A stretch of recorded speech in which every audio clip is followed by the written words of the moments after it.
नमस्कार साथियों, आज देश जी के ट्रिक में आप सभी का स्वागत है। दोस्तों, इस वीडियो में मैं रेलवे आरपीएफ कांस्टेबल एग्जाम 2024 के लिए जीके जीएस का टॉप 50 महत्वपूर्ण प्रश्नों को कराने वाला हूं, जो कि आपके एग्जाम्स के लिए काफी ज्यादा महत्वपूर्ण रहने वाला है। तो साथियों, इस वीडियो को आप बड़ी ही ध्यानपूर्वक एंड तक जरूर देखिएगा। तो साथियों, आज का पहला प्रश्न है, स्वतंत्रता का अधिकार भारतीय संविधान के किस अनुच्छेद में है? ऑप्शन है अनुच्छेद 17, अनुच्छेद 18, अनुच्छेद 20 या ऑप्शन डी है अनुच्छेद 19। तो साथियों, स्वतंत्रता का अधिकार भारतीय संविधान के अनुच्छेद 19 में है। राइट आंसर ऑप्शन डी हो जाएगा, अनुच्छेद 19।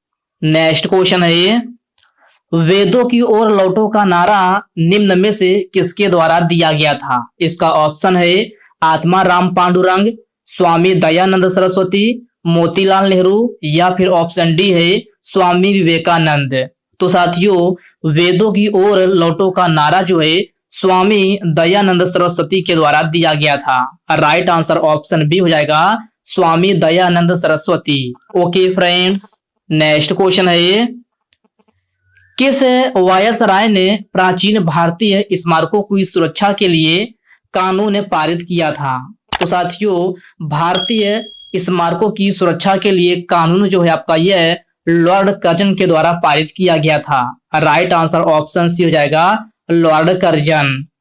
अगला प्रश्न है ये, डॉक्टर भीमराव अंबेडकर ने किस अनुच्छेद को संविधान की आत्मा कहा है?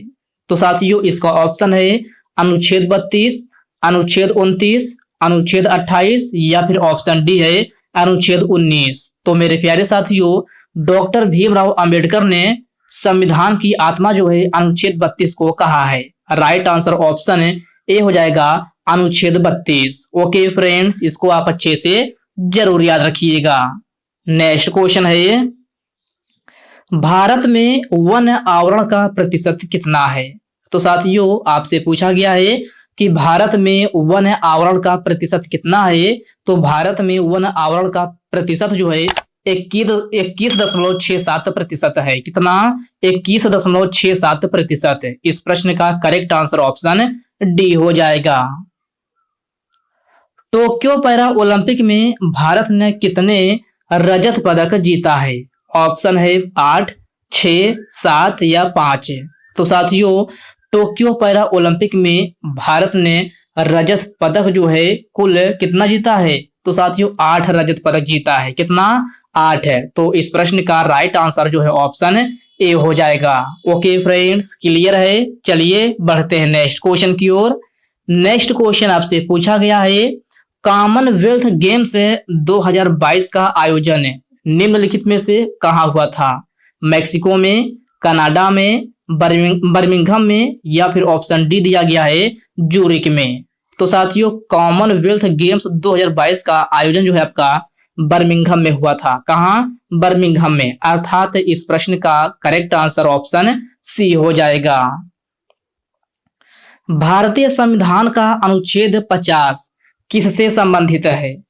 तो साथियों, भारतीय संविधान का अनुच्छेद 50 जो है कार्यपालिका और न्यायपालिका के पृथक्करण से है। अर्थात प्रश्न नंबर 8 का करेक्ट आंसर ऑप्शन बी हो जाएगा। पर्यावरण संरक्षण से संबंधित अनुच्छेद 48 है और सामान्य नागरिक संहिता से संबंधित जो है आपका अनुच्छेद 44 है। ओके फ्रेंड्स, क्लियर है? चलिए बढ़ते हैं नेक्स्ट क्वेश्चन की ओर।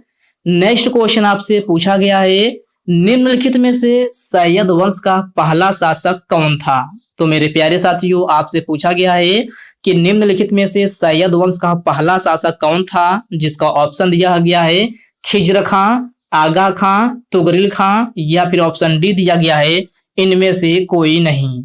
तो साथियों, सैयद वंश का पहला शासक जो है खिज्र खां था। राइट आंसर ऑप्शन ए हो जाएगा, खिज्र खां।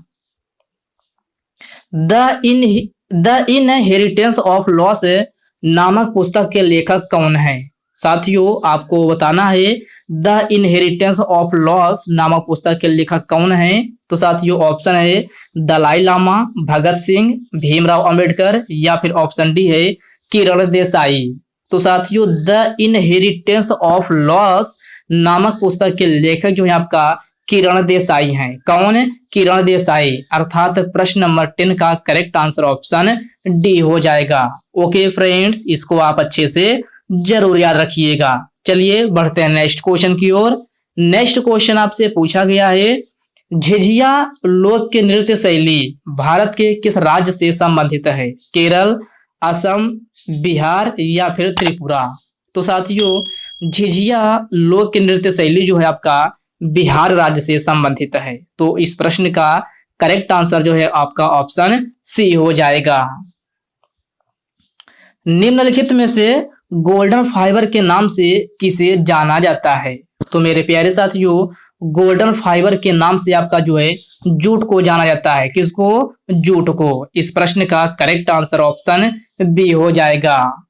नेक्स्ट क्वेश्चन है, कल्याणी कुटी अम्मा का संबंध है किस लोक की नृत्य शैली से है? ऑप्शन है मोहिनी अट्टम, कथकली, कुचिपुड़ी या फिर भरतनाट्यम। तो साथियों कल्याणी कुटी अम्मा का संबंध जो है आपका यह है मोहिनी अट्टम लोक के नृत्य शैली से है। राइट आंसर ऑप्शन ए हो जाएगा मोहिनी अट्टम। साथियों मोहिनी अट्टम लोक की नृत्य शैली किस राज्य की है? तो यह आपका केरल राज्य की है। कहाँ की? केरल राज्य की। कुचिपुड़ी भी आपका केरल राज्य का है। सॉरी फ्रेंड्स, कथकली, ये कथकली आपका ये केरल राज्य का है। और कुचिपुड़ी, ये कुचिपुड़ी आपका आंध्र प्रदेश का है। कहाँ का? आंध्र प्रदेश का। अगर आपसे भरतनाट्यम पूछा जाए कि भरतनाट्यम कहाँ का है, तो यह आपका तमिलनाडु का है। ओके फ्रेंड्स, इन पॉइंट को आप अच्छे से जरूर ध्यान में रखिएगा। क्लियर है? चलिए बढ़ते हैं नेक्स्ट क्वेश्चन की ओर। नेक्स्ट क्वेश्चन आपसे पूछा गया है, निम्नलिखित में से मुगल किसके वंशज थे? तो साथियों मुगल जो है तैमूर के वंशज थे। राइट आंसर ऑप्शन से हो जाएगा तैमूर। नेक्स्ट क्वेश्चन है, नालंदा विश्वविद्यालय की स्थापना निम्नलिखित में से किसने किया था? चंद्रगुप्त मौर्य, कुमारगुप्त, विष्णुगुप्त या फिर ऑप्शन डी है इनमें से कोई नहीं। तो साथियों नालंदा विश्वविद्यालय की स्थापना जो है कुमारगुप्त ने करवाया था। किसने? कुमारगुप्त ने। अर्थात इस प्रश्न का करेक्ट आंसर ऑप्शन बी हो जाएगा। लंदन ओलंपिक 2022 में भारत ने कुल कितना मेडल जीता था? तो साथियों आपसे लंदन ओलंपिक 2022 का पूछा गया है। तो इसमें जो है भारत ने 6 पदक जीता था। कितना? 6 पदक। इस प्रश्न का करेक्ट आंसर ऑप्शन ए हो जाएगा। याओ सांग त्योहार भारत के किस राज्य में मनाया जाता है? इसका ऑप्शन है कर्नाटक में, गुजरात में, त्रिपुरा में या फिर ऑप्शन डी दिया गया है मणिपुर में। तो साथियों याओ सांग त्योहार जो है आपका यह है कहाँ मनाया जाता है? तो मणिपुर में मनाया जाता है। प्रश्न नंबर 19 का करेक्ट आंसर जो है आपका ऑप्शन डी हो जाएगा। ओके फ्रेंड्स, नेक्स्ट क्वेश्चन है, अक्टूबर 2022 में भारत के महान्यायवादी कौन बने हैं? तो मेरे प्यारे साथियों अक्टूबर 2022 में भारत के महान्यायवादी आर वेंकटरमणीय बने हैं। राइट आंसर ऑप्शन बी हो जाएगा आर वेंकटरमणीय। विश्वनाथ आनंद के बाद भारत के दूसरे ग्रैंड मास्टर कौन बने थे? दिव्येंद्र बरुआ, आर प्रज्ञानंद, चित्रा मुंदल या फिर ऑप्शन डी दिया गया है इनमें से कोई नहीं। तो साथियों विश्वनाथ आनंद के बाद भारत के दूसरे ग्रैंड मास्टर आपसे पूछा गया है कौन बने थे? तो यह आपका दिव्येंद्र बरुआ बने थे। कौन? दिव्येंदु बरुआ। अर्थात प्रश्न नंबर 21 का करेक्ट आंसर ऑप्शन ए हो जाएगा। ओके फ्रेंड्स, क्लियर है? चलिए बढ़ते हैं नेक्स्ट क्वेश्चन की ओर। नेक्स्ट क्वेश्चन आपसे पूछा गया है, निम्नलिखित में से तीनों सेनाओं का प्रमुख कौन होता है? प्रधानमंत्री, लोकसभा अध्यक्ष, उपराष्ट्रपति या फिर ऑप्शन डी है राष्ट्रपति। तो साथियों तीनों सेनाओं का प्रमुख जो है आपका राष्ट्रपति होता है। तो प्रश्न नंबर 23 का करेक्ट आंसर ऑप्शन डी हो जाएगा। बेंजीन की खोज किस वर्ष हुई थी? तो मेरे प्यारे साथियों बेंजीन की खोज आपसे पूछा गया है जिसका ऑप्शन है 1825 में, 1827 में, 1829 में या फिर 1826 में। तो साथियों बेंजीन की खोज 1825 ईस्वी में की गई थी। राइट आंसर ऑप्शन ए हो जाएगा 1825 में। पहला खेलो इंडिया यूनिवर्सिटी गेम्स का आयोजन कहाँ हुआ था? केरल, तमिलनाडु, उड़ीसा या फिर राजस्थान। तो साथियों पहला खेलो इंडिया यूनिवर्सिटी गेम्स का आयोजन उड़ीसा राज्य में हुआ था। प्रश्न नंबर 20 का करेक्ट आंसर ऑप्शन सी हो जाएगा। हम्पी नृत्य महोत्सव किस राज्य में मनाया जाता है? गुजरात, असम, कर्नाटक या फिर महाराष्ट्र में। तो साथियों हम्पी नृत्य महोत्सव जो है आपका यह है कहाँ मनाया जाता है? तो साथियों यह आपका कर्नाटक में मनाया जाता है। राइट आंसर ऑप्शन सी हो जाएगा, कर्नाटक में। अर्थशास्त्र में सबसे पहले नोबेल पुरस्कार किसे दिया गया था? तो साथियों अर्थशास्त्र में सबसे पहले नोबेल पुरस्कार अमर्त्य सेन को दिया गया था। राइट आंसर ऑप्शन डी हो जाएगा, अमर्त्य सेन को। साइना नेहवाल ओलंपिक में कांस्य पदक किस वर्ष जीती थी? ऑप्शन है 2010 में, 2012 में, 2014 या फिर ऑप्शन डी है 2015 में। तो साथियों साइना नेहवाल ओलंपिक में कांस्य पदक 2012 ईस्वी में जीती थी। राइट आंसर ऑप्शन बी हो जाएगा। साथियों साइना नेहवाल का संबंध किस खेल से है? तो साथियों इनका संबंध जो है बैडमिंटन से है। किससे? बैडमिंटन से। ओके फ्रेंड्स, क्लियर है। चलिए बढ़ते हैं नेक्स्ट क्वेश्चन की ओर। नेक्स्ट क्वेश्चन आपसे पूछा गया है, हिंदी राजभाषा भारतीय संविधान के किस अनुच्छेद में वर्णित है? अनुच्छेद 256, अनुच्छेद 243, अनुच्छेद 343 या फिर ऑप्शन डी है अनुच्छेद 226। तो साथियों हिंदी राजभाषा भारतीय संविधान के अनुच्छेद 343 में है। तो प्रश्न नंबर 30 का करेक्ट आंसर ऑप्शन सी हो जाएगा। निम्नलिखित में से मेघदूत नामक पुस्तक के लेखक कौन है? कालिदास, विशाखदत्त, नारायण पंडित या फिर ऑप्शन डी है इनमें से कोई नहीं। तो साथियों मेघदूत नामक पुस्तक के लेखक जो है आपका कालिदास हैं। राइट आंसर ऑप्शन ए हो जाएगा, कालिदास। नियासिन किस विटामिन का रासायनिक नाम है? तो साथियों नियासिन जो है विटामिन B3 का रासायनिक नाम है। राइट आंसर ऑप्शन डी हो जाएगा। गोपिका वर्मा का संबंध निम्नलिखित में से किस लोक की नृत्य शैली से है? मोहिनी अट्टम, भरतनाट्यम, कथक या फिर कथकली। तो साथियों गोपिका वर्मा का संबंध जो है आपका यह है, इनका संबंध मोहिनी अट्टम लोक की नृत्य शैली से है। राइट आंसर ऑप्शन ए हो जाएगा, मोहिनी अट्टम, जो कि आपका केरल राज्य का है। कहाँ का? केरल राज्य का। भरतनाट्यम तमिलनाडु का, कथक यूपी का और कथकली केरल का। अगला प्रश्न है ये, अमृतसर की संधि निम्न में से किसके बीच हुई थी? तो मेरे प्यारे साथियों अमृतसर की संधि जो है आपका यह है ईस्ट इंडिया कंपनी और महाराजा रणजीत सिंह के बीच हुई थी। तो प्रश्न नंबर 35 का करेक्ट आंसर ऑप्शन सी हो जाएगा। साथियों अमृतसर की संधि कब हुई थी? तो अमृतसर की संधि जो है 1809 ईस्वी में हुई थी। कब? 1809 ईस्वी में। ओके फ्रेंड्स, इसको आप अच्छे से जरूर याद रखिएगा। चलिए बढ़ते हैं नेक्स्ट क्वेश्चन की ओर। नेक्स्ट क्वेश्चन आपसे पूछा गया है, भारत की सीमा चीन के साथ कितने भागों में बटा हुआ है? तो साथियों भारत की सीमा चीन के साथ 3 भागों में बटा हुआ है। राइट आंसर ऑप्शन डी हो जाएगा। दादा साहेब फाल्के पुरस्कार 2022 के विजेता निम्न में से कौन है? तो साथियों दादा साहेब फाल्के पुरस्कार 2022 के विजेता आपका आशा पारेख है। कौन है? आशा पारेख। तो प्रश्न नंबर 37 का करेक्ट आंसर ऑप्शन ए हो जाएगा। बेसबॉल में खिलाड़ियों की संख्या कितनी होती है? 8, 11, 9 या फिर 12। तो साथियों बेसबॉल में खिलाड़ियों की संख्या जो है आपका 9 होती है। राइट आंसर ऑप्शन है सी हो जाएगा, 9। जनगणना 2011 के अनुसार भारत की जनसंख्या घनत्व कितना है?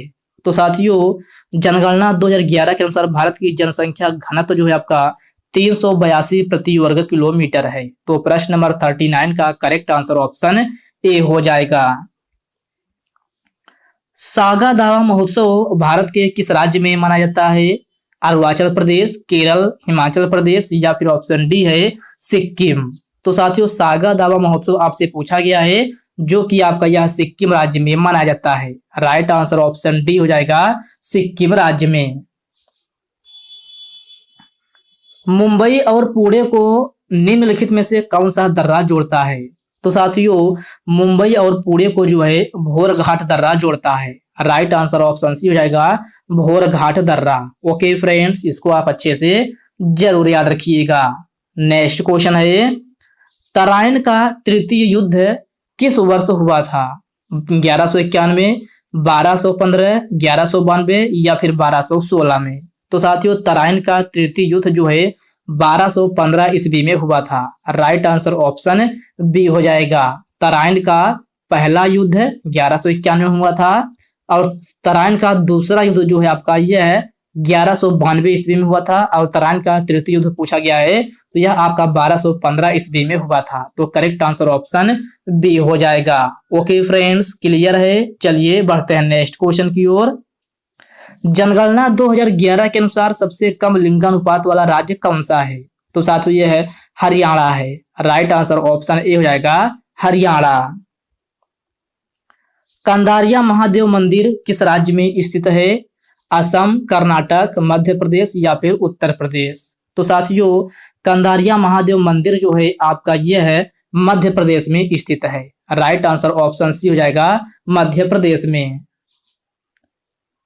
सुल्तानगढ़ी का मकबरा किसने बनवाया था? अकबर, इल्तुतमिश, चंद्रगुप्त मौर्य या फिर ऑप्शन डी है इनमें से कोई नहीं?